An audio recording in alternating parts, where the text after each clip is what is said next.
Viewers আসসালামু আলাইকুম। আমাদের পাবনাতে 2024 সালে 2400 বস্তা আদা চাষে নিয়ে আমরা উদ্যোগ নিয়েছি। এখন আদা চাষের উদ্যোগদাতায় যে হাসান আলী দুলাল মোল্লা সার প্রয়োগ করছেন এবং তার সহকর্মীরা কাজ করছে। দেখা যাক 2024 সালে আমাদের এই আদা চাষের ফলাফলটি কেমন হয়।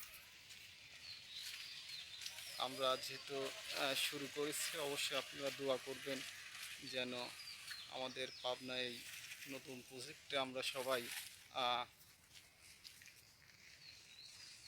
এগিয়ে যেতে পারি এবং সুন্দর একটা ফলাফল আনতে পারি। আমাদের যে সহকর্মীরা আমাদের সঙ্গে আছেন, তারা অক্লান্ত পরিশ্রম করে যাচ্ছে। ঠিক আছে।